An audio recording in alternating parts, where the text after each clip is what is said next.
아버지 하나님, 저희가 이 시간 또다시 하나님께 예배드리러 나아갈 때 무엇보다 하나님의 임재하심을 구합니다. 이 땅에 참 빛과 참 생명의 떡으로 오셔서 우리의 죄를 씻겨 주시고 또 우리를 죄에서 구원하여 주신 그 하나님의 사랑과 이 시간 성령님을 통한 깊은 임재하심을 구합니다. 주님, 이 시간 저희가 아버지 하나님께 예배드리며 나아갈 때 무엇보다 하나님의 도우심으로 하나님께 가까이 나아가게 하여 주시옵소서. 주께서 저희와 먼저 함께 하여 주시고 저희가 하나님 앞에 설 때 무엇보다 겸손한 자로, 그리고 주의 은혜로 악을 미워하는 자로, 무엇보다 하나님을 깊이 사랑하는 자로 하나님께 가까이 나아갈 수 있도록 하나님 인도하여 주시기를 이 시간 기도합니다. 주님, 참으로 저희가 시험이 올 때, 또 저희를 미워하고 저희를 적대하는 자가 가까이 있을 때 저희가 죄인임을 기억하여 주시고 저희가 원수를 사랑할 수 없는 자임을, 저희가 죄인을 더욱더 미워하지 않을 수 없는 저희 또한 죄인임을 기억하여 주셔서 주께서 승리하신 것처럼 저희도 승리하게 하여 주시고 저희가 오직 성령께서 확증하여 주시는 하나님의 사랑으로 이 모든 시험들을 다 이겨나갈 수 있도록 주께서 인도하여 주시기를 다시 한번 간구합니다. 주께서 말씀하여 주신 것처럼 저희가 참으로 통치하신 하나님의 나라와 또 모든 죄에서 구원하신 하나님의 권세와 이 땅에 널리 가득 찬 하나님의 편만하신 영광을 저희가 끝까지 바라며 아멘으로 의지하는 저희 믿음이 하나님께로부터 더욱더 견고해질 수 있도록 이 시간 은혜로 더욱더 함께하여 주시옵소서.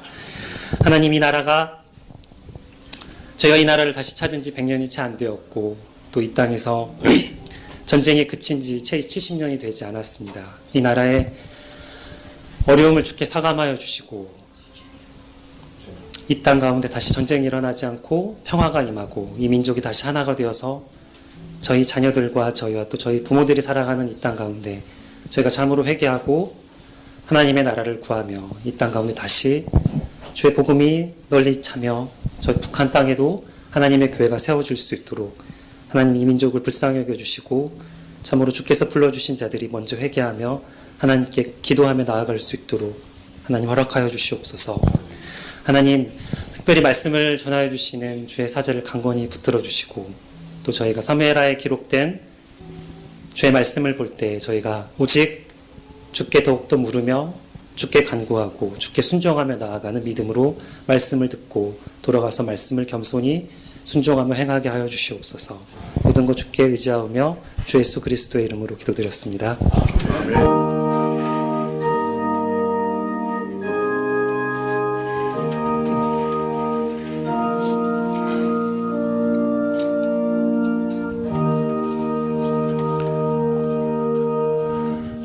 말씀은 사무엘하 5장 1절부터 마지막 절까지,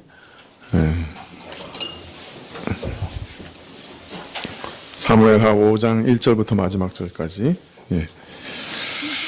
한 절씩 교독하시죠. 좀 길긴 하지만 사무엘하 5장 1절부터 마지막 절까지.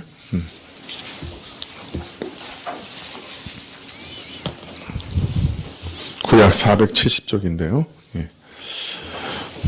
이스라엘의 모든 지파가 헤브론에 이르러 다윗에게 나와 말하여 가로되 보소서, 우리는 왕의 권륙이니이다.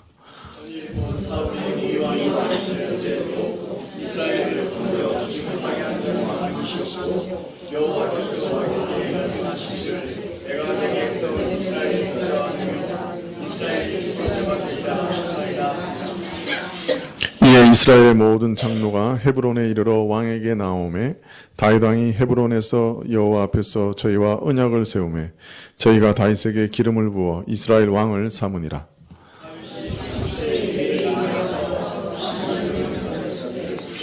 헤브론에서 7년 6개월 동안 유다를 다스렸고 예루살렘에서 33년 동안 온 이스라엘과 유다를 다스렸더라.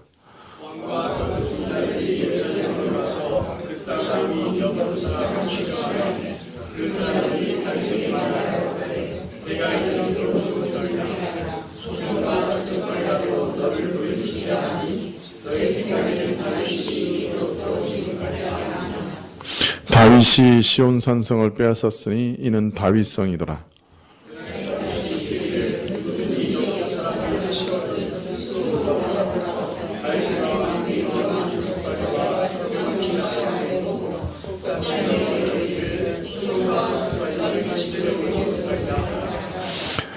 다윗이 그 산성에 거하여 다윗성이라 이름하고 밀로에서부터 안으로 성을 둘러싸으니라.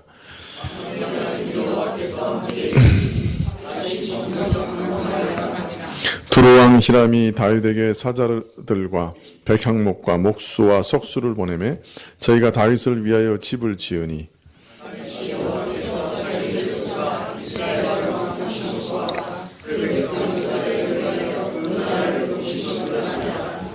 다윗이 헤브론에서 올라온 후에 예루살렘에서 처첩들을 더 취하였으므로 아들과 딸들이 또 다윗에게서 나니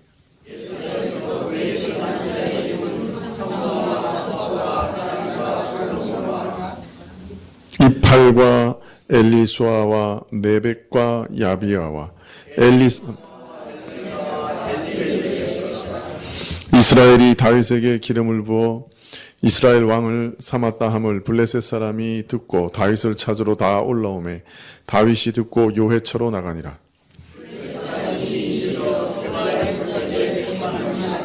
다윗이 여호와께 물어가로되 내가 블레셋 사람에게로 올라가리이까 여호와께서 저희를 내 손에 붙이리이까 여호와께서 다윗에게 말씀하시되 올라가라 내가 단정코 블레셋 사람을 내 손에 붙이리라 하신지라.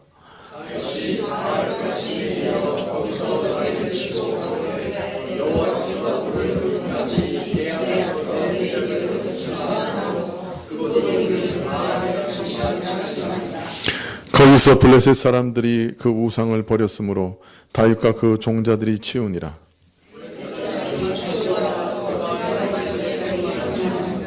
다윗이 여호와께 묻자온데 가라사대 올라가지 말고 저희 뒤로 돌아서 뽕나무 숲을 맞은편에서 저희를 엄습하되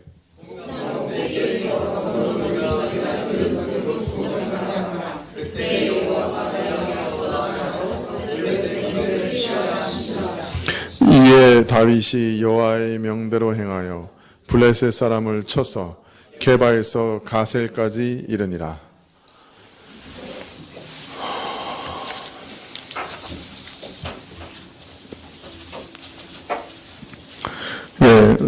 우리는 사무엘 하에서 지금까지 여러 인간 군상들을 보았습니다.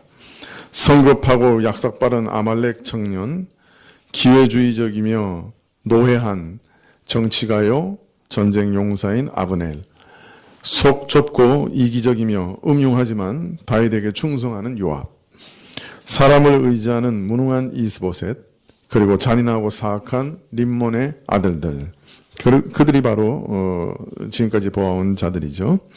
그리고 이들은 모두 우리 인간 본성 안에 숨겨져 있는 죄와 악이 상황에 따라 어떻게 발동하게 되는가 하는 것을 보여주는 예들이라고 할 수 있습니다.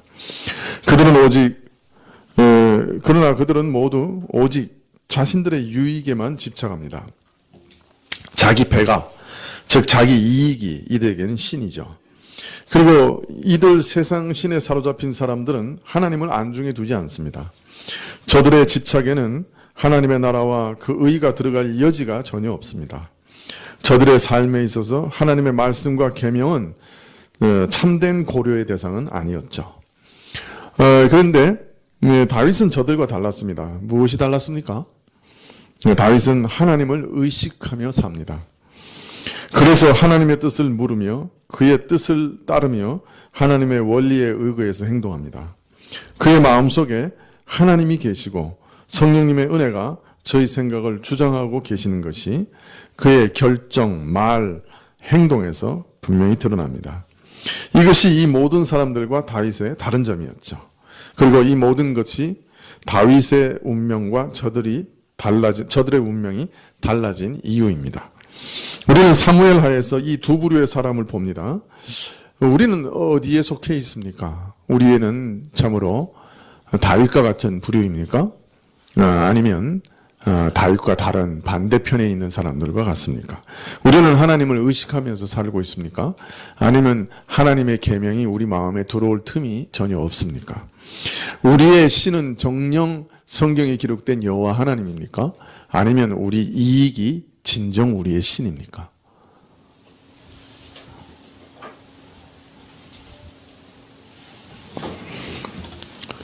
자, 이스보셋이 암살당하고 사울의 집은 몰락합니다.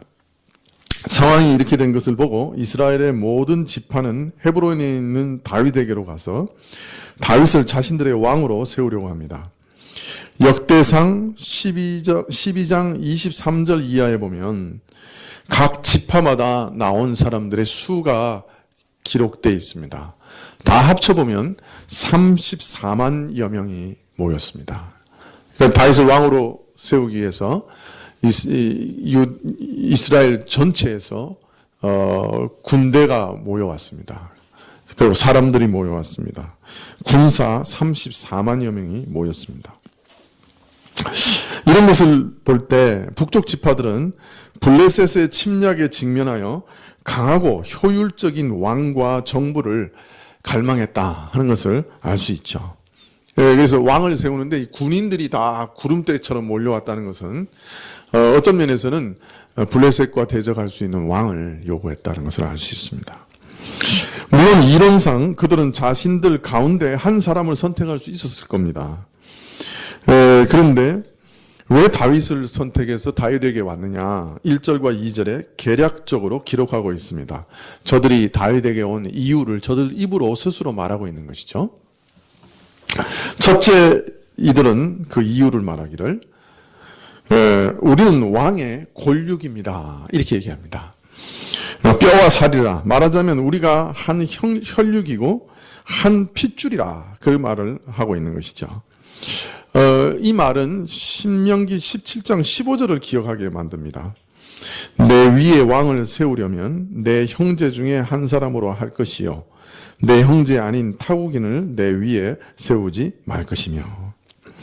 다윗은 같은 하나님 여호와를 섬기는 이스라엘의 형제로서 율법이 요구하는 왕의 기본적인 자격을 갖춘 사람이었습니다. 이스라엘 사람이었죠.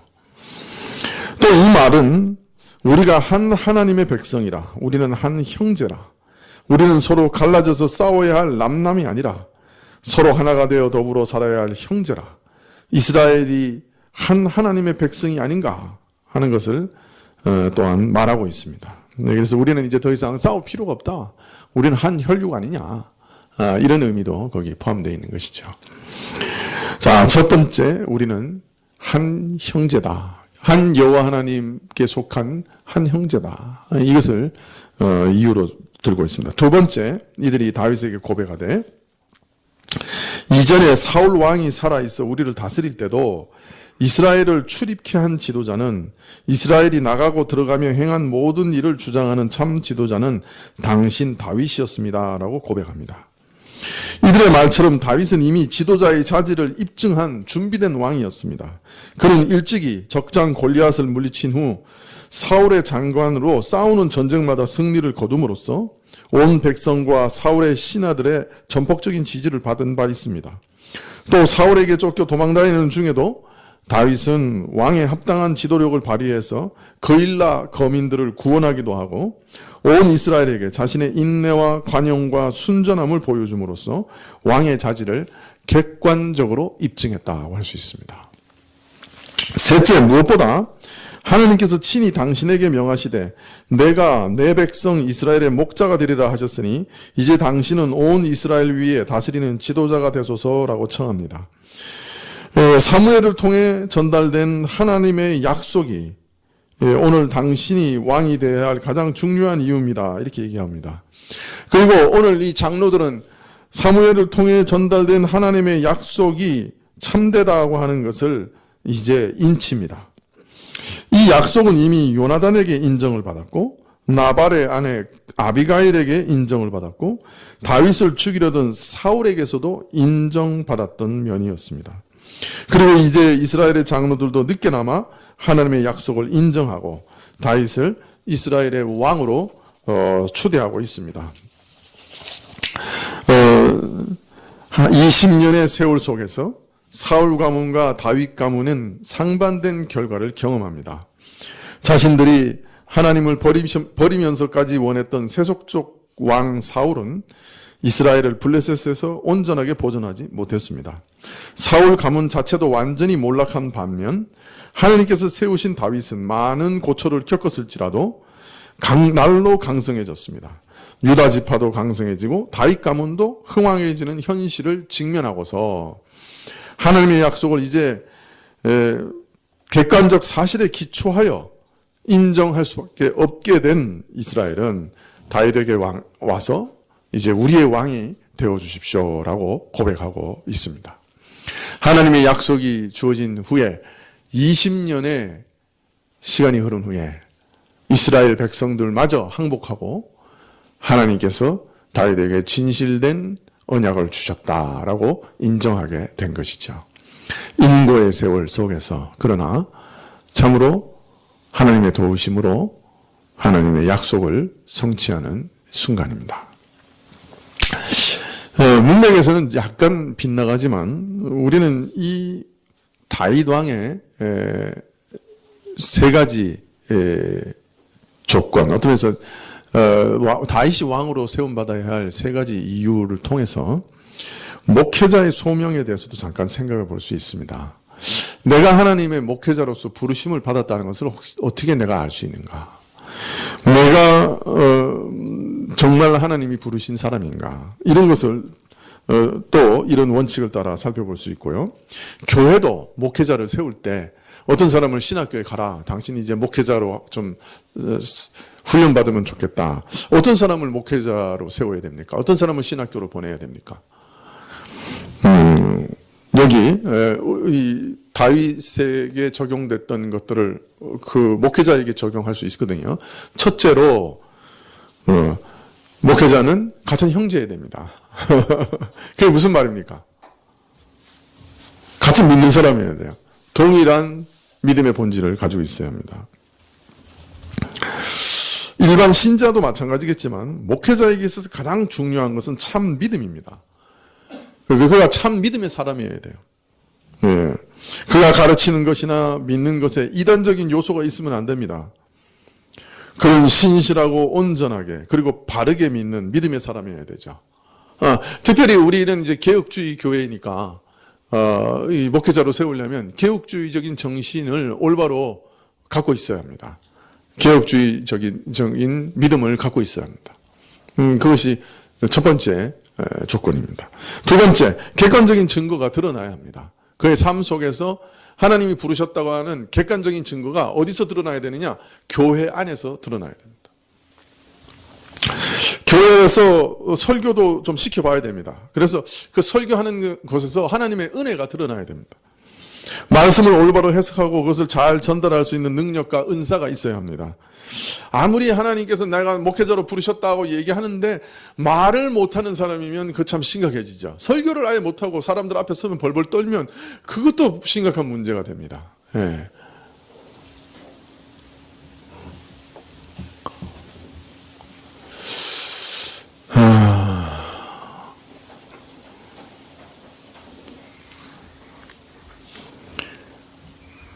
이전에 제가 한 2,000명 정도 되는 모이는 교회에서 설교를 할 때가 있었는데, 기회가 있었는데, 올라가기 전에 되게 두렵더라고요. 떨리고. 근데 한 가지 딱 생각이 났어요. 내가 매주일마다 예수님 앞에서 설교하면서도 안 떠는데, 2,000명 사람 앞에서 떠냐? 그런 생각이 딱 드는 거예요. 그 다음에 올라가서 아주 담대하게 설교한 적이 있었습니다. 근데 이게 참 어려워요. 그죠? 사람 앞에서 나와서 뭔가 말을 한다는 거, 그것도 혼자 말을 해야 되잖아요. 대화를 하는 게 아니고. 설교를 하는 거 쉬운 일은 아닙니다. 네. 그래서, 청교도들은 설교할 줄 모르는 목사를 뭐라고 그랬냐면, 짓지 못하는 개라고 그랬습니다. 짓지 못하는 개면 안 됩니다. 개는 짖을 수 있어야 됩니다. 네. 그것이 객관적인 거예요. 객관적인 증거가 있어야 돼요. 그래서 이런 은혜가 드러나지 않으면 목사로 세우면 안 됩니다. 그래서 교회는 어떤 사람을 신학교로 보낼 때 먼저 설교도 시켜보고 아이들도 가르쳐보고 전도도 시켜보고 그래서 그 은사를 살펴봐야 됩니다. 그리고 전도와 신방과 기도 가운데 하나님의 은혜가 드러나는지 객관적으로 살펴봐야 돼요. 이 객관적인 이런 것이 은사가 굉장히 중요하죠. 세 번째로는 주관적인 소명입니다. 하나님의 약속과 부르심이 있어야 돼요. 그 사람 마음 안에서 사자가 부르짖어야 합니다. 잠잠하려고 해도 자신의 마음에 내가 하나님의 말씀은 전달하지 않으면 전하지 않으면 난 견딜 수가 없다. 하나님께서 나를 부르시어서 말씀을 전하게 하셨고 이것 외에는 내가 다른 어떤 것으로도 나를 만족할 수가 없다. 이것이 나의 인생의 목적이다. 이런 주관적인 확신이 있어야 됩니다. 속에서 사자가 부르짖어야 됩니다. 말씀이 자기 속에서 부르짖어야 돼요. 저 박형 목사 설교하는 거 보니까 내가 도저히 못 참겠다. 저걸 어떻게 설교라고 하느냐. 내가 설교해야 되겠다. 이런 마음이 생겨야 되는 거예요.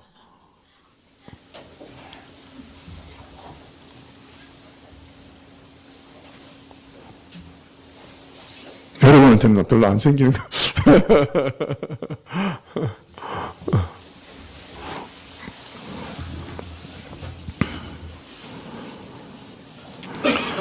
그래서 이런 세 가지 사실, 주관적인 확신과 객관적인 증거, 그죠? 그리고 가장 중요한 믿음, 이게 있어야 되는 거예요. 이 세 가지가 있는 사람이면 자신에게 하나님이 부르시고 계시다 하고 믿어도 됩니다. 그러면 신학교 가야죠. 오늘이라도 혹시 마음에 이런 생각이 드시면 저를 찾아와 주시기 바랍니다. 자, 본문으로 돌아가서 이 세 가지 사실을 확인한 온 이스라엘의 장로들은 이스라엘의 대표들을 헤브론에서 모이게 하고 다윗을 만납니다. 그리고 다윗 왕과 더불어 하나님께서 언약을 맺고 다윗에게 기름 부어 이스라엘을 전체를 다스리는 왕으로 세웠습니다. 다윗은 그러니까 세 번 기름 부음을 받아요. 그죠? 사무엘에게 처음에 예언하면서 기름 부음을 받고, 두 번째 헤브론에서 유다 왕으로 기름 부음을 받고, 이제 다시 헤브론에서 온 유대 12지파의 왕으로 기름 부음을 받습니다. 이제 세 번 기름 부음을 받고 있죠. 오늘 말씀에 언약의 구체적인 내용은 명시되지 않으면서 이 이스라엘 온 지파와 언약을 맺었다고 얘기해요. 어떤 내용의 언약을 맺었을까? 아마 이후 왕과 백성들이 맺은 다른 언약의 예들을 볼 때 핵심적인 내용은 추론이 가능합니다. 먼저 다윗은 공평하게 공의로 이스라엘을 다스리고, 이스라엘은 다윗을 왕으로 삼아 그에게 순종하겠다는 내용이 들어있었을 겁니다. 또 백성들이 부담할 세금과 군대 및 부역의 의무 등이 포함되었을 수 있습니다. 그런데 여기서 특이한 것은 여호와 앞에 언약을 맺었다는 말씀입니다. 이것은 여호와를 증인으로, 보증인으로 삼아 그 앞에 언약 당사자가 신실하게 언약을 지킬 것을 맹세했다는 것을 의미합니다. 이로써 이스라엘은 안정적인 왕정을 가지게 되었고, 이런 언약식을 볼 때 다윗의 왕권은 고대 근동의 절대 군주가 아니라 언약에 기초한 일종의 입헌 군주였다 하는 것을 알 수 있습니다. 그러니까 상당히 발전된 체계죠. 그죠? 어떤 조약에 의한, 계약에 의한 입헌 군주란 말이죠. 이게 서양 사회에서 언제 나타납니까? 영국의 명예혁명 이후에 나타나잖아요. 맞죠? 그죠? 입헌 군주가 거기서부터 시작되잖아요. 그죠? 그렇게 백성들과 계약을 맺고, 그죠? 왕으로서 쓴단 말이에요. 근데 이게 BC 1000년 전에 이미 이스라엘에서 있었던 일이에요. 참 놀랍죠. 다윗 왕의 즉위로 인해 사울 왕가는 완전히 무너지고 얼마간 지속되었던 이스라엘 내 분열의 상처도 치유받게 됩니다. 다윗으로 하여금 그 백성을 구원하고 다스리게 하시리라고 하셨던 하나님의 약속도 실현됩니다. 다윗이 왕으로 즉위한 때가 30세였고 40년 동안 이스라엘 왕으로 다스렸습니다. 헤브론에서 유다 지파 왕으로 다스린 기간이 7년 6개월이었고 예루살렘에서 온 이스라엘과 유다를 다스리는 기간이 33년이었다. 그렇게 기록되어 있습니다. 자, 여기서 한 가지 우리가 살펴보고 싶은 게 있는데요. 구약의 다른 책들도 마찬가지지만 특히 이 사무엘서도 한 가지 중요한 신학적 주제를 가지고 사건이 전개되어 나가는 것을 볼 수 있어요. 먼저 신학적 주제를 딱 등장시킨 다음에 그 신학적 주제가 어떻게 엮어져 가는지 날실과, 그죠? 이렇게 뭐라 그래요? 날줄과 시줄이 엮어져 가는 거예요. 그래서 한 주제를 계속해서 변주해 나가면서 그 주제가 엮어져 가면서 한 폭의 역사가 이렇게 엮어져 가는 거예요. 이게 사무엘서의 역사의 이게 큰 흐름이에요. 제일 큰 흐름이 뭐냐? 첫 번째 주제가 던져진 데가 언제냐? 사실은 한나의 기도예요. 한나의 기도의 아주 중요한 주제가 뭡니까? 사무엘상 2장 6절부터 7절까지 한번 다시 볼까요?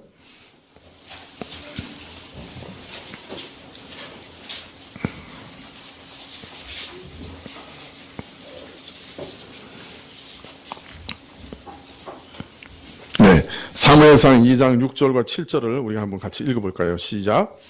여호와는 죽이기도 하시고 살리기도 하시며 음부에 내리게도 하시고 올리기도 하시는도다. 여호와는 가난하게도 하시고 부하게도 하시며 낮추기도 하시고 높이시기도 하시는도다. 이건 뭐에 대한 노래예요? 여호와의 하나님의 절대 주권에 대한 노래죠. 그러니까 사무엘 상하가 사실은 이 여호와 하나님의 절대 주권이 어떻게 사울 왕가와 다윗 왕가 가운데 펼쳐졌는가 하는 것을 보여주고 있는 것이죠. 그래서 이 사무엘서 다른 창세기도 그렇지만 또 다른 모든 성경도 그렇지만 이 사무엘서는 여호와의 주권에 각별한 관심이 있습니다. 그런데 이 주권을 매우 특이하고 은밀한 방식으로 우리에게 계시합니다. 이게 사무엘서의 특징입니다.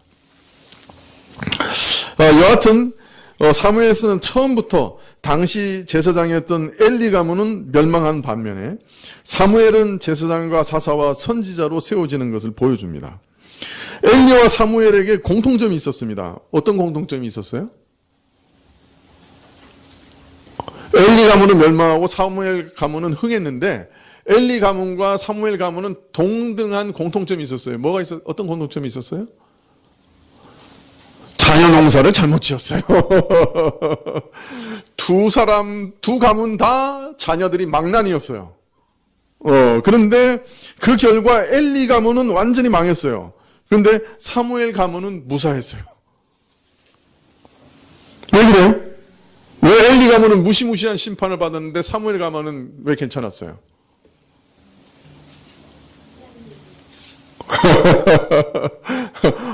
예, 오늘 한나의 노래 그대로예요. 높이시기도 하고 낮추시기도 하셔요. 인간적으로 볼 때 다윗이 결코 사울보다 더 나은 사람은 아닙니다. 다윗도 실수도 많고 죄도 많아요. 그런데 다윗은 하나님의 축복을, 사울은 하나님의 버림을 받습니다. 가문으로 따지면 앞으로 나오겠지만 사울 가문이 다윗 가문보다 훨씬 나아요. 다윗 가문이 훨씬 더 문제가 많아요. 나중에 그저 금방 나오지만 제일 마지가 자기 여동생을 범해요. 그죠? 자기 아들이 아버지에게 반역을 일으키고 아버지의 아내들과 동침해요. 이런 망조가 될 집안이 어디 있어요? 그래서 나는 그 청소년들에게 이 구약을 읽혀야 되냐 말아야 되냐 고민할 때가 있어요. 인간의 하여튼 별의별 죄가 여기 다 나오잖아요. 그죠? 한번 생각해 보세요. 사울 가문이 이런 게 있었어요? 요나단 얼마나 멋있어요? 가문으로 따지면 내가 보기에는 사울 가문이 다윗 가문보다 훨씬 나아요. 그래야 안 그래요? 그런데 사울 가문은 멸망하고 다윗 가문은 흥해요. 영원한 왕의 약속을 다윗 가문이 받아요. 왜요? 무슨 이유에서? 네. 하나님이 기뻐하시는 그 이유밖에 없는 거예요. 어떤 면에서.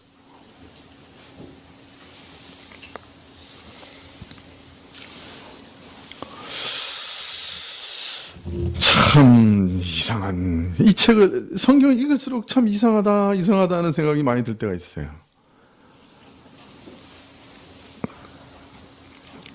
이런 형편없는 가문을 사울보다 그렇게 뛰어난 것 같지 않은데 다윗이 단순히 그 믿음 하나 때문인가? 여하튼 구속사적으로 볼 때 다윗이 온 이스라엘의 왕이 된 이 일은 구원 역사의 지평에 새로운 시대, 새로운 돌파구가 시작되는 것을 의미하기도 했어요. 엄청난 사건이거든요.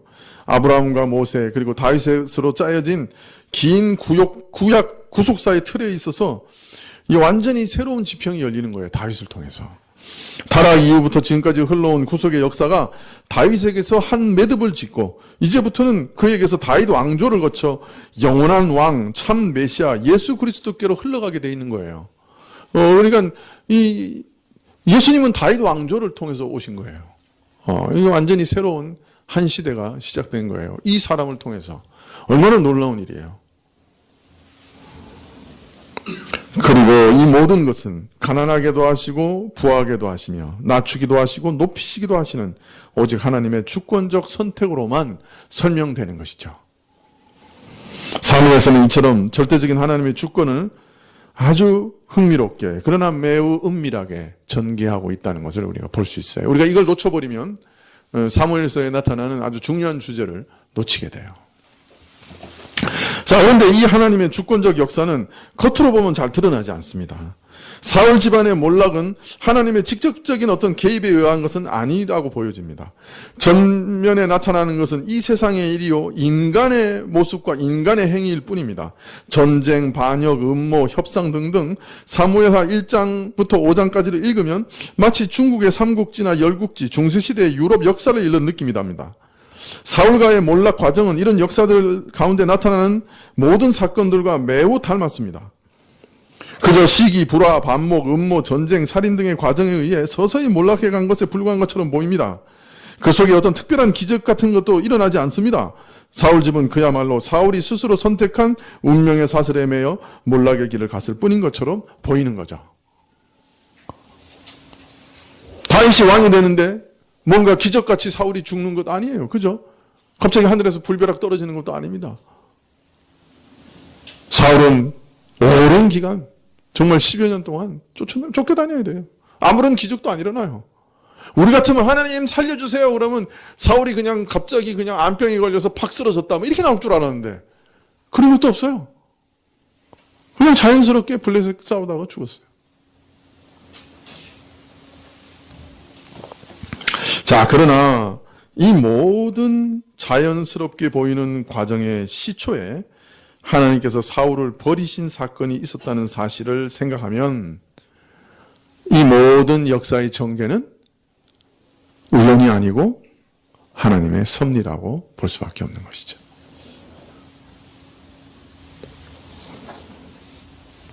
이것은 사울과의 몰락이 세상에 내재된 어떤 원리에 따른 자연스러운 결과 이상의 것임을 나타내고 있는 것이에요. 하나님의 은밀한 섭리의 손길이 이 모든 사건들의 배후에 역사하고 있습니다. 무엇보다도 이 모든 과정을 통해 하나님께서는 다윗이 직접 사울가를 멸하지 않고서도 통일왕국을 건설할 수 있는 길을 열고 다윗을 왕으로 세우고 이 모든 일을 합당하게 하게 만드십니다. 사실 다윗이 사울가를 멸망시켰다면 그것은 그가 과거에 요나단과 맺은 언약을 어기는 불의한 행동이 되었을 겁니다. 뿐만 아니라 그로 인해 온 이스라엘 백성들의 일치된 호응도 얻지 못하며 통일왕국 건설에도 막대한 장애를 초래했을 겁니다. 그러나 하나님께서는 사울 왕가의 내분 및 반역 사건을 통해 저들이 스스로 붕괴토록 하심으로 다윗이 통일 이스라엘 왕국의 왕이 될 수 있는 자연스러운 길을 여십니다. 사울의 집은 패하시고 다윗의 집은 세우셨습니다. 또 우리는 이 말씀을 통해 우리 인간 삶의 모든 자연스러운 영역 안에 하나님의 은밀한 섭리의 장이 있음을 발견합니다. 오늘날도 하나님은 보이지 않는 손을 펴셔서 은밀하게 그러나 매우 자연스럽게 모든 인간의 삶 가운데 역사하고 계십니다. 그리고 그의 주권적인 선택을 그 가운데 드러내십니다. 여러분의 마음이 다 어느 쪽으로 흘러가느냐, 그거 굉장히 중요한 것이에요. 그죠? 야곱과 에서가 엄마 뱃속에서 다퉜어요. 리브가가 묻습니다. 무슨 일입니까? 어찌 됩니까? 하나님께서 큰 자가 작은 자를 섬기리라. 예언하십니다. 선택이 이루어졌습니다. 작은 자를 하나님이 선택하셨습니다. 그 선택이 어떻게 이루어졌습니까? 에서는 사냥꾼입니다. 남자다운 남자입니다. 야곱은 집에 엄마와 같이 있는 남자입니다. 맘마보입니다. 엄마 치마폭에 쌓여 사는 남자입니다. 그런데 야곱은 사기를 쳐서라도 하나님의 나라를 상속받기 원합니다. 에서는 하나님의 나라 상속권 그거 팥죽 한 그릇보다 못하다 생각하고 팥죽 한 그릇에 팔아먹습니다. 영생, 천국, 하나님의 나라, 메시아 그게 뭐가 그리 중요해? 오늘 당장 내가 배고파 죽을 지경인데 팥죽 한 그릇에 팔아먹습니다. 하나님의 선택이 나타나는 방식은 한 사람은 하나님의 말씀을 믿고 중요시 여기고 갈망하는 방향으로 나오고 한 사람은 하나님의 약속, 하나님의 나라, 팥죽 한 그릇보다 못한 것으로 여기는 것으로 나타납니다. 그게 하나님의 선택이 나타나는 모습입니다. 다윗과 사울 하나님이 한 사람은 패하시고 하나님은 택하셨습니다. 어떤 모습으로 나타납니까? 사울 하나님의 뜻과 하나님의 의중은 그에게 별로 중요한 게 아닙니다. 자기가 원하는 것을 하기 위해서는 하나님을 섬기는 제사장 80여 명을 죽이는 일도 그저 서슴지 않는 사람입니다. 하나님 얼굴에 맷돌질하는 사람이 사울이었습니다. 다윗은 쫓겨다니면서도 하나님의 뜻을 순종하려고 했습니다. 죽일 수 있는데 자신의 정적을 죽일 수 있는데 2번이나 참습니다. 하나님 때문에 참고 하나님 때문에 고난을 당하고 하나님 때문에 도망을 다니고 하나님 때문에 선을 베풉니다. 모든 일의 이유가 하나님 때문입니다. 사울은 모든 일의 이유가 내 욕구와 내 명예와 내 이익입니다. 이것이 하나님의 선택이 나타나는 방식입니다.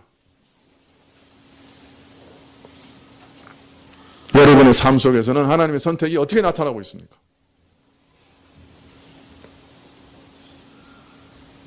여러분의 삶을 지금 무엇이 이끌고 가고 있습니까?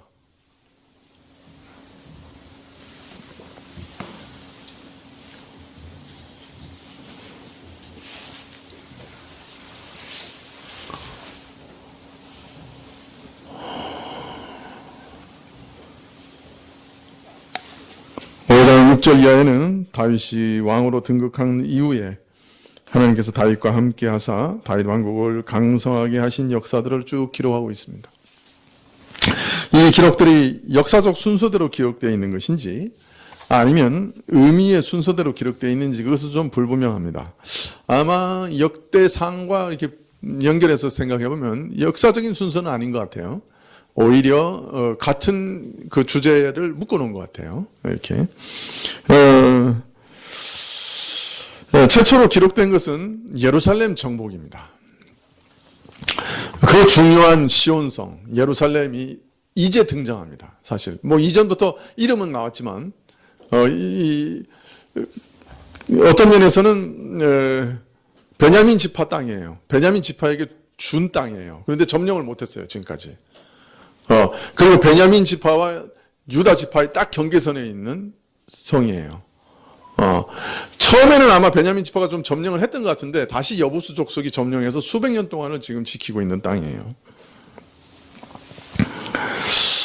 이 완전한 요새입니다. 왜 다윗 왕이 예루살렘을 정복하려고 했을까요?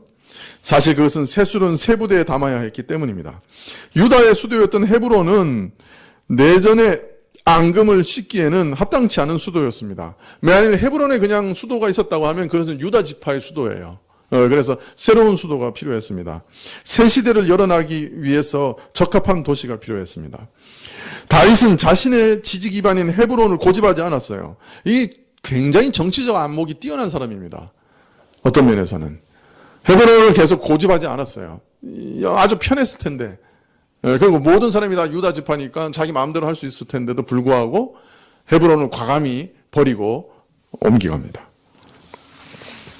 정치가는 이 정도의 안목이 있어야 되는데 사실. 그리고 새 시대를 담기 위한 새 부대를 마련하는데 그 과정이 이게 순탄치 않습니다. 쉽지 않습니다. 다윗이 수도로 정한 장소는 가나안 여부수인들이 수백 년 동안 거주했던 예루살렘이었기 때문이죠.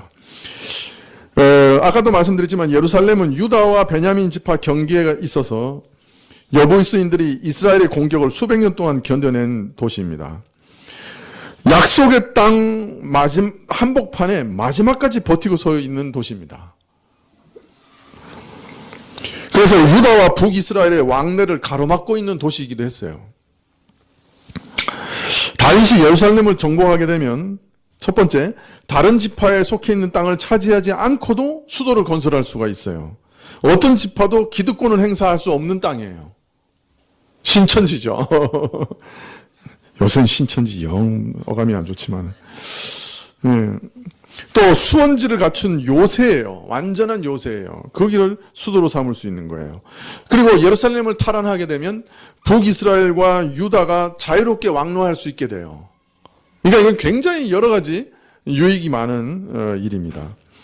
무엇보다도 이것이 중앙에 있고 북이스라엘과 유다와 모든 지파가 자유롭게 왕래할 수 있는 한 가운데이기 때문에 이스라엘의 중심부에 있는 중앙 성소를 짓기에 아주 적합한 곳이에요. 성소를 짓기에. 그래서 다윗은 하나님의 궤를 모실 수 있는 성전 건축의 최적소로 예루살렘을 지목하고 정복하려 하는 거예요. 이것이 다음 장에 나와요. 6장에 나오는 게 바로 이거예요. 중앙 성소에 가는 얘기예요. 바로 나와요. 그렇기 때문에 예루살렘을 정복할 때 이미 다윗이 이런 중앙 성소에 대한 생각을 갖고 있지 않았는가 짐작할 수 있는 거죠. 예루살렘은 삼면이 깊은 골짜기에 막혀 있고 사면이 모두 요새화되어 있었습니다. 그것은 너무나 난공불락의 성이었기 때문에 6절에 보면 여부수 사람들이 장담하는 것이 기록되어 있습니다. 저들은 다윗에게 내가 이리로 들어오지 못하리라. 소경과 절뚝발이라도 너를 물리치리라. 이거 완전히 모욕이죠. 약 올리는 거죠.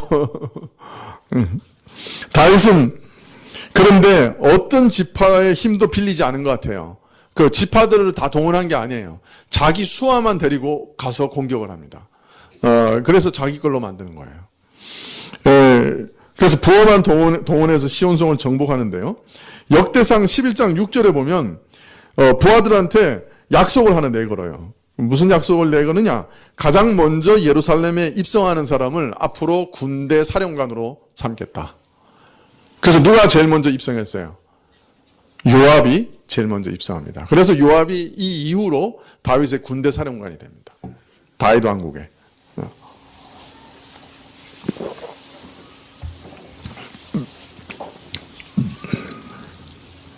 다윗은 난공불락의 요새를 공략하기 위해 수구를 통해 병력을 올려보냅니다. 학자들은 이 수구가 기온샘에서 남쪽 저수지로 흘러들어온 물을 끌어올리기 위해 수직으로 파놓은 갱도를 의미한다고 생각합니다. 이 갱도는 성 안에서 성 밖으로 연결되어 있었기 때문에 난공불락의 예루살렘 성 안으로 군사들이 침입해 들어갈 수 있는 유일한 통로였습니다. 이 수경은 1886년 그 존재가 확인되었으며 1967년 워렌에 의해서 재차 발견되어서 현재는 워렌 수경이라고 불리고 있습니다. 또 고고학자들은 이 수경이 BC 2000년경에 예루살렘 거민들에 의해 건설되었다고 밝혀내기도 했어요. 그래서 이게 성 바깥에 있는 샘인데 그 샘을 위에서 이렇게 덮어놓고 수평으로 이렇게 터널을 뚫어서 성 안쪽에 있는 샘에다가 모으는 거예요. 그 다음에 그 샘에서부터 수직으로 구멍을 뚫어 위로 올려서 지표까지 수직 구멍을 뚫는 거예요. 그래서 이제 두레박 같은 걸로 물을 또 올리는 거죠. 이런 그 갱도의 구조 속에서 이 수경을 통해서 군대를 진입시킨 게 아니냐. 이제 이렇게 짐작하고 있습니다. 그러나 이 워렌의 수경이 진짜 다윗이 사용한 수경인지 아닌지는 확실치는 않아요. 지금까지 사람들이 기어 올라가려고 시도했는데 못 기어 올라갔어요. 그래서 다윗이 어떻게 이것을 기어 올라갔을까?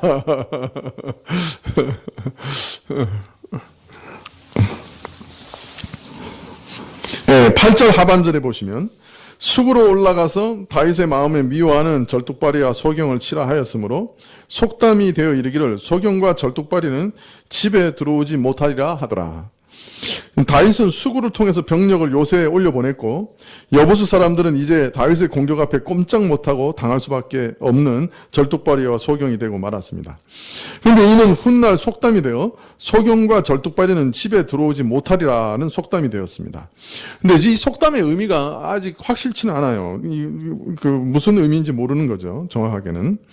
소경과 절뚝발이가 미운 사람이라는 의미가 되어서 여부수인들처럼 자기 힘만 믿고 교만하여 다른 사람을 멸시하는 자들은 모든 사람들에게 미움을 사게 되고 그리하여 어떤 집에서도 환영을 받지 못하게 된다. 그런 뜻인지. 소경과 절뚝발이가 들어가지 못하는 집은 하나님의 전을 의미하는 것이요. 그 속뜻은 여부수 사람들처럼 살아계신 하나님을 부인하는 자들은 성전에 입장하지 못한다는 그런 뜻인지 아직까지 해석이 분분하며 확실한 의미는 알 수 없습니다. 다윗이 이 요새에 거하면서 그 이름을 다윗성이라고 하였습니다. 이렇게 이름한 것은 다윗 자신의 배타적 소유권을 주장하기 위함이죠. 이로써 예루살렘은 왕의 특별시로 위상을 확보하게 되었고 다윗의 독자적 통합적 통치를 가능하게 하는 기반이 되었습니다. 그리고 다윗은 밀로에서부터 안쪽으로 성을 쭉 둘러 건축하였습니다. 밀로는 하나의 어떤 축대인 것 같은데요. 정하지 않아요, 아직. 밀로라는 말이 많이 나오긴 하는데 어딘지 무엇을 의미하는지 정하지는 않습니다. 하여튼 어떤 축대 부분부터 쭉 이렇게 성을 쌓은 게 아닌가 짐작하고 있습니다. 하나님께서 다윗과 함께 하시니 그가 날로 강성하여져 갔습니다. 그러자 주변의 왕들도 그를 인정하여 사자들을 보내되 특별히 두로 왕 히람은 백양목과 목수와 석수를 보내어서 다윗을 위하여 궁전을 건축하게 했습니다. 이로써 다윗은 하나님께서 그를 이스라엘 왕으로 세우셨고 그 백성 이스라엘을 위하여 다윗의 나라를 다윗의 왕것을 높이셨음을 깨달았다. 확실히 알았다. 자식 스스로 알게 되었다. 그렇게 말하고 있습니다. 다윗이 헤브론에서 예루살렘에 온 후에 여러 아내들과 후궁들을 취함해 저들에게 왕자와 공주들이 태어났는데 사무와 특별히 솔로몬 등이 여러 왕자들이 출생했습니다. 다윗의 나라와 왕권이 날로 강성하고 견고히 세워져 가는 것을 나타내는 표징들이었죠. 한편 이스라엘을 이때까지 억압하였던 블레셋은 이스라엘 내 강력한 지도자 다윗이 등장하자 이스라엘 왕국이 안정을 찾기 전에 더 강성해지기 전에 다윗을 제거하고자 이스라엘을 침공합니다. 참 블레셋은 아주 뭐랄까요, 시기적절한 때에 전군을 동원한 거죠. 지금 밟아놓지 않으면 안 된다. 그걸 알았던 거죠. 그러니까 이 블레셋이 하나의 전략적인 사고를 계속 하는 민족이었다는 것을 알 수 있어요. 다윗이 내려가 보니 블레셋 군다가 르바임 골짜기에 편만했습니다. 그는 항상 하던 것처럼 하나님께 묻습니다. 제가 블레셋을 치러 올라가리이까? 주께서 저들을 내 손에 붙이리이까? 물었습니다. 그러자 하나님께서 이르시기를 올라가라. 내가 정녕 저들을 내 손에 붙이리라 하였습니다. 다윗이 바알브라심에 이르러서 블레셋 군대를 기습합니다. 정면으로 기습을 했죠. 그러자 저들이 물같이 산산이 흩어졌습니다. 그래서 그 지명이 바알브라심이라. 바알브라심은 물같이 산산이 흩어졌다는 뜻이죠. 그래서 그 지명을 바알브라심이라고 했습니다. 사무엘하 5장 21절에 보면 거기서 블레셋 사람들이 우상을 버렸으므로 다윗과 그 종자들이 치웠다 이렇게 말합니다. 역대상에 보면 그 모든 우상들을 불에 태워버렸다 그렇게 말하고 있습니다. 블레셋이 얼마나 혼비백산했는지 보여주는 장면이죠.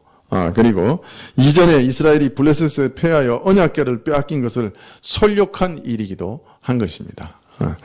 그 후에 블레셋이 다시 올라와 똑같은 르바임 골짜기에 진을 칩니다. 다윗이 묻자 하나님은 이번에는 가부만 말씀하신 것이 아니고 구체적인 작전 명령을 내리십니다. 바로 올라가지 말고 저희 뒤로 돌아서 뽕나무 숲을 맞은편에서 저희를 엄습하되 뽕나무 꼭대기에서 걸음 걷는 소리가 들리거든 곧 동작하라.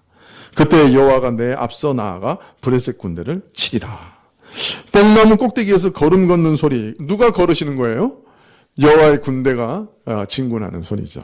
네, 여호와께서 친히 사령관으로 참전하시는 것을 암시합니다. 이스라엘 앞서 나가서 싸우시는 분이 여호와 하나님의 군대니 블레셋이 상대가 될 수 없는 것은 너무나 자명한 일이죠. 참 우리가 싸우는 모든 싸움에 뽕나무 위에서 걸음 걷는 소리가 들리면 좋겠어요. 예, 여러분의 싸움이 항상 정의롭고 공의로워서 여러분의 삶의 모든 싸움에도 뽕나무 위에 발걸음 소리가 들리기를 축원합니다. 예, 다 아멘 하십시오. 졸지 말고.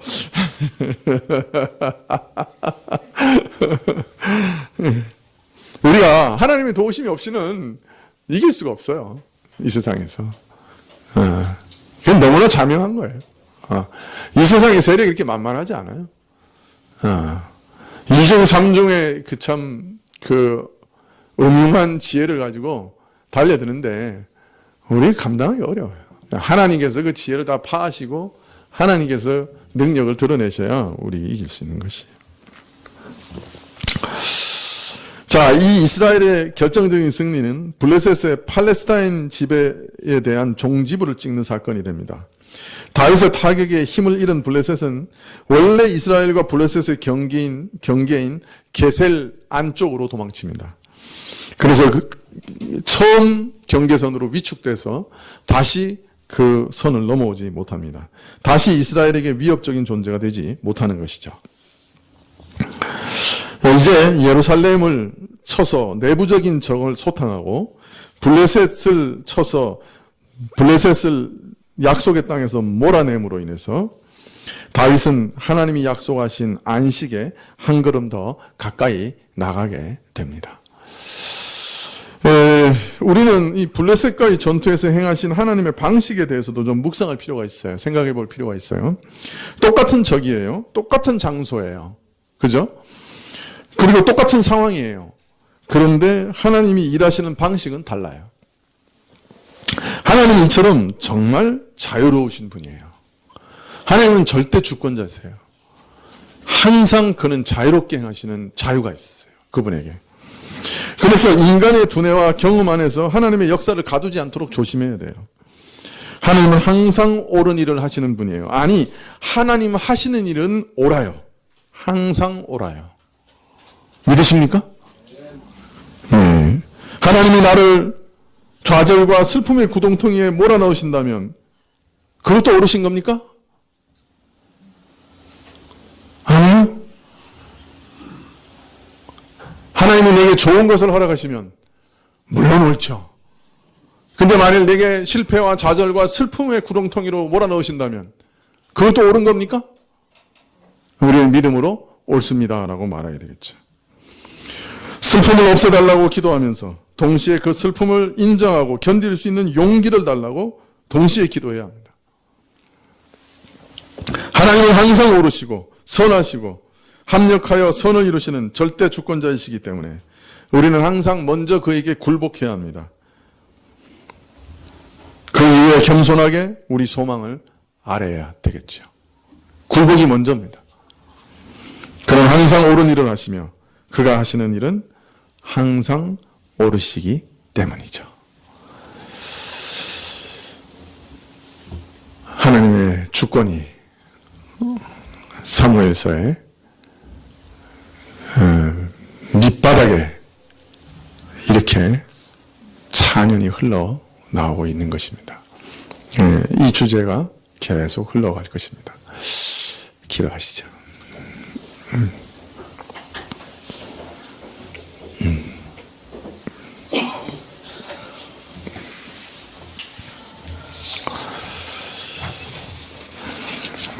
하나님 아버지, 사무엘 하에서 5장을 읽었습니다. 매우 짧은 분량을 읽었습니다만은 그 안에 갖가지 사람들을 봤습니다.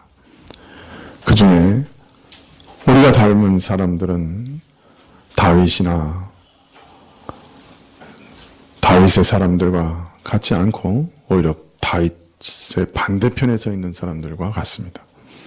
저희 안에 용솟음 치는 것이 아말렉 사람이요, 아브넬이요, 요압이요, 이스보셋이요, 림몬입니다. 불쌍히 여기시옵소서, 주님.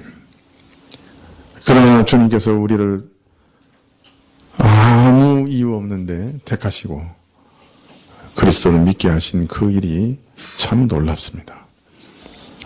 하나님의 그 선택이 우리 삶 가운데 더 명백하게 드러나게 해주시기를 구합니다. 그래서 회개한 아말렉, 회개한 아브넬, 회개한 요압, 회개한 이스보셋, 회개한 림몬의 아들들, 그것이 우리가 되기를 원합니다. 그래서 하나님이 영광을 받으시기를 구합니다. 예수님의 이름으로 기도합나이다. 아멘.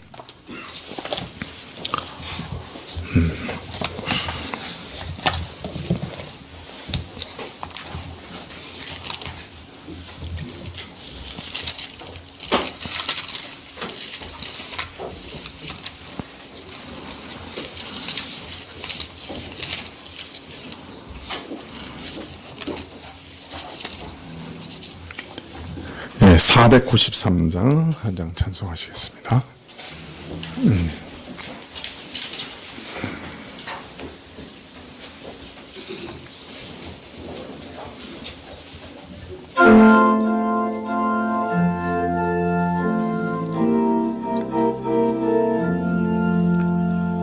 나 이제 주님의 새 생명 얻은 몸 옛 것은 지나고 새 사람이로다. 그 생명 내 맘에 강같이 흐르고 그 사랑 내게서 해같이 빛난다. 영생을 맛보며 주 안에 살리라. 오늘도 내일도 주 함께 살리라. 주 안에 감추인 새 생명 얻으니 이전에 좋던 것 이제는 값없다. 하늘의 은혜와 평화를 맛보니 찬송과 기도로 주 함께 살리라. 영생을 맛보며 주 안에 살리라.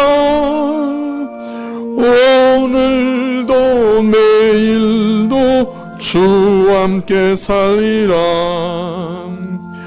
산천도 초목도 새 것이 되었고 죄인도 원수도 친구로 변한다. 새 생명 얻은 자 영생을 맛보니 주님을 모신 맘 새 하늘이로다. 영생을 맛보며 주 안에 살리라. 오늘도 내일도 주 함께 살리라. 주 따라 가는 길 험하고 멀어도 찬송을 부르며 뒤따라가리라. 나 주를 모시고 영원히 살리라. 날마다 섬기며 주 함께 살리라. 영생을 맛보며 주 안에 살리라. 오늘도 내일도 주 함께 살리라.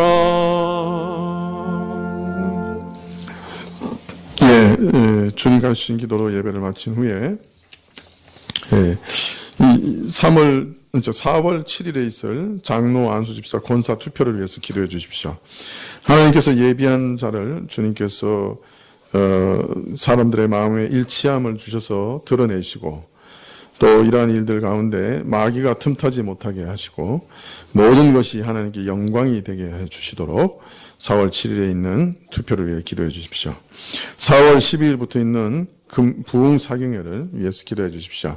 귀한 말씀이 우리에게 전해져서 우리 마음이 말씀으로 뜨거워지게 해 주시도록 기도해 주시면 좋겠습니다. 또 우리 시영이가 이 현상을 유지하지 않고 어떤 돌파구를 얻어서 완전히 회복되게 해 주시도록 하나님께서 돌파구를 주시도록 위해서 기도해 주십시오. 우리가 참 하나님께 간구하고 끝까지 기도하면 하나님께서 기도하는 가운데 어느 때 어느 순간 하나님의 때가 되면 하나님의 방식으로 기적을 일으키실 줄을 우리가 믿습니다. 우리가 함께 하나님께 마음을 모아서 기도하십시다. 주님께서 가르치신 기도로 예배를 마치겠습니다. 하늘에 계신 우리 아버지지여, 이름이 거룩히 여김을 받으시오며 나라에 임하옵시며 뜻이 하늘에서 이룬 것 같이 땅에서도 이루어지이다. 오늘날 우리에게 일용할 양식을 주옵시고 우리가 우리에게 죄 지은 자를 사하여 준 것 같이 우리 죄를 사하여 주옵시고 우리를 시험에 들게 하지 마옵시고 다만 악에서 구하옵소서. 대개 나라와 권세와 영광이 아버지께 영원히 있사옵나이다. 아멘.